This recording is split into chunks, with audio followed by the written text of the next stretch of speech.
Om Gurur Brahma Gurur Vishnu Gurur Devo. Avant de rencontrer Ma, eh bien j'avais déjà un gourou avec qui j'avais été 5 ans, hein, qui était un psychiatre, un intellectuel, n'est-ce pas, et qui m'avait appris pas mal de choses, mais il était très intellectuel. Et j'avais une impression, pas très claire, obscure, que quelque chose devait être réveillé là-dedans. Ce qui me disait, c'est trop intellectuel, mais quelque chose doit être réveillé. Je ne savais pas exactement ce que c'était. Alors je suis allé en Inde pour ça, pour trouver quelqu'un, un sage, qui pouvait réveiller quelque chose là-dedans. Hein? Alors je suis arrivé, ma première étape c'était Madras, ensuite à Pondichéry. Alors là il y avait une dame dans l'ashram d'Aurobindo, qui venait de nord-sud. Moi j'avais fait sud-nord, elle a fait nord-sud. Qui m'a dit, si vous allez à Benares, allez voir Mahanandamayi. Alors je n'étais pas très intéressé, hein. Surtout que j'étais une femme, hein, et le gourou que je cherchais, ça devait être un vieux avec une barbe blanche. Alors une femme, ça ne m'intéressait pas. Je suis allé tout de même. Hein. Dès que j'ai vu, il y avait une impression étrange. Hein. Et puis alors, quand je suis rentré dans mon hôtel, 1 heure après, ou 2 heures après, c'était vraiment le coup de foudre. Hein. J'ai ressenti un bonheur surhumain, hein, comme je n'avais jamais ressenti de ma vie. Un bonheur surhumain. Et dans ce bonheur, il y avait l'impression, avec aucune trace de doute, que ça c'est le gourou que je suis venu chercher. Alors le lendemain matin, je suis venu dans l'ashram de Ma, je lui ai dit, Ma, est-ce que je peux rester dans votre ashram? Et elle a dit oui, voilà, et puis j'y suis là depuis. Avec 47 ans. Voilà. Quand on a quelqu'un comme Ma, oui. C'est un être miraculeux, quand vous allez trouver quelque chose, hein. C'est comme vous avez découvert un trésor que vous n'aurez jamais imaginé, hein. Vous ne l'avez pas laissé tomber. Voilà ce qui est arrivé pour moi. Hein. J'ai découvert quelqu'un, un sage. Je n'aurais jamais rêvé que je lui découvert un sage aussi parfait, aussi grand. Hein. Je n'aurais pas rêvé ça. Hein. Ça vaut la peine de tout lâcher. Hein. Pour moi, elle m'a aidé énormément. Hein. Mais elle m'a mis sur le chemin. Hein. Elle m'a mis sur le chemin sans moi. Ben, qu'est-ce que je serais maintenant? Je ne serais pas moi. Hein. Qu'elle avait été appelée par comme tous les descendants du divin, il y a un groupe de dévots qui viennent, qui ont une dévotion énorme et qui prient Dieu. Hein. Alors Dieu descend sous une certaine forme pour une certaine mission. Hein. Elle disait, réaliser votre propre soi, c'est réaliser Dieu, c'est connaître Dieu. Réaliser Dieu, c'est connaître son propre soi. C'est la base de son message. C'est-à-dire qu'elle montrait les deux voies. Hein.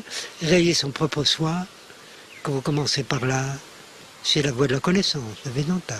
Et quand vous commencez par là, vous trouvez le divin qui est en vous et qui est aussi omniprésent.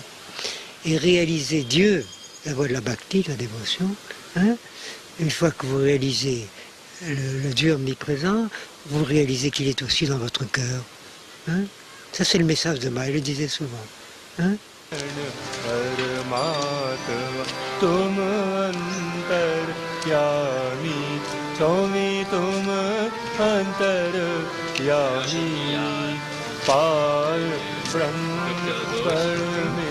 L'idée, c'est d'avoir une foi sans borne dans son gourou, hein, premièrement. La deuxième qualité, c'est d'avoir un désir intense de libération, unique, que rien d'autre ne compte. Hein. Hein? La troisième qualité, c'est d'avoir une patience infinie, de ne pas avoir peur des défaites, des chutes, de rien de tout ça. Hein? La quatrième qualité, on appelle ça titiksha, hein? C'est d'avoir supporté la peine, la souffrance, hein? La dépression, hein? Savoir tenir le coup quand ça va mal. Hein? C'est qualité dans mon disciple. Hein? Et puis la persévérance. Hein? Hein? Il faut de grandes qualités pour être mon disciple. Et c'est très rare. Hein? Oui. Alors la chose la plus merveilleuse, c'est quand un vrai disciple rencontre un vrai gourou. Alors là, c'est une chose. Moi, j'ai cette expérience. Hein? Hein? C'est très rare. Quand un vrai gourou rencontre un vrai disciple, hein? Alors là, c'est une chose merveilleuse, mais c'est rare.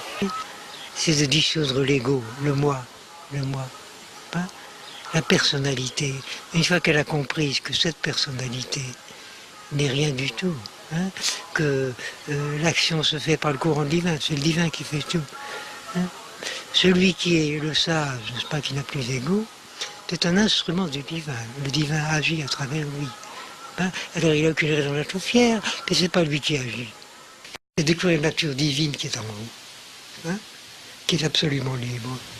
L'Atman, ce qu'ils appellent, le soi. Hein, le soi qui est la nature divine.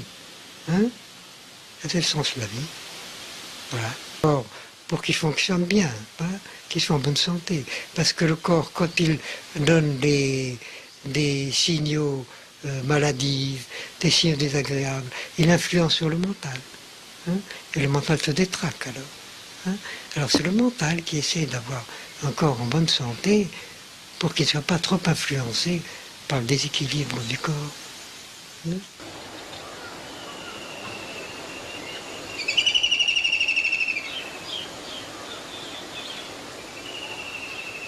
Eh bien, le gros avantage du silence et de la solitude, c'est d'abord que ça ralentit les mouvements du mental. Parce que vous avez un monde extérieur qui serait réduit. Hein, vous voyez personne. Vous avez une occupation très limitée, vous voyez très peu de gens. Alors les mouvements du mental se ralentissent et c'est plus facile de les observer. Hein, voilà. Le rôle de la solitude.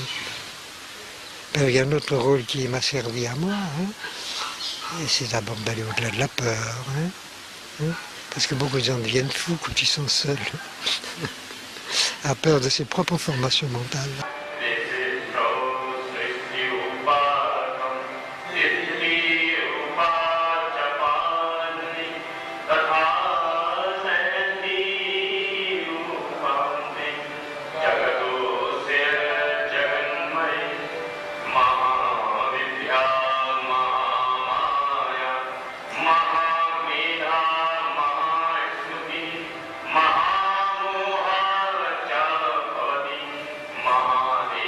Eh bien, la souffrance, en dernière analyse, est la meilleure chose dans ce monde-là, parce qu'elle nous réveille à l'impermanence de ces choses, n'est-ce pas?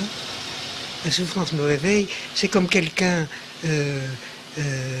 qui s'endort dans une forêt dangereuse, où il y a des tigres, des serpents, hein, il s'endort. Alors un ami vient et puis le secoue. Réveille-toi, c'est un endroit dangereux.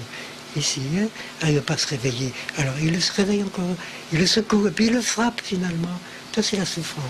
La souffrance, ça veut dire réveille-toi, tu es dans un endroit dangereux. Il faut retourner à l'unité. Hein. C'est une grâce divine, la souffrance. Hein. La souffrance vous montre que ce bonheur que tu recherches est impermanent et sera automatiquement suivi par une souffrance. Parce qu'il va se briser, il va se rompre tôt ou tard, il va te laisser dans le vide, n'est-ce pas? Donc réveille-toi vite et trouve le bonheur qui est au-delà de la peine et de la souffrance. Hein. Mais c'est en soi. Hein. Hein. Tout le monde cherche le bonheur. Hein. Mais alors, les gens du monde croyaient qu'ils trouveront le bonheur dans la richesse, dans le confort, dans l'amour des femmes, hein, dans l'amour de la famille. Mais ils se rendent compte qu'ils ne l'ont pas trouvé. Hein. Alors il y a tout de désespoir qui vient. Hein. J'ai épuisé toutes mes capacités de bonheur, toutes les possibilités de bonheur, et je n'ai pas trouvé ce que je voulais. Mais ils ne savent pas qu'il y a autre chose. Alors ceux qui savent, alors ils ont une ouverture nouvelle. Hein. Ceux qui viennent ici, par exemple, ils ont une ouverture nouvelle. Ils disent, ah, j'ai trouvé la voie maintenant. Ça, c'était la fausse route, maintenant j'ai trouvé la voie du bonheur. Hein. Alors les gens qui ne savent pas ça, c'est une inquiétude profonde qui vient. Hein. Et tout ce qui cloche. Hein, hein. J'ai tout ce que je veux et pourtant je me sens misérable. Hein. Mahamohacha bhavati Mahadevi Mahasuri Prakriti cha sarvasya Gunatraya vibhavani Kal ratri maharatri Muhuratrischa daruna Tvam Shri Hristvam buddhi bodh lakshana lajja pushti stita tushti Tvam तीरे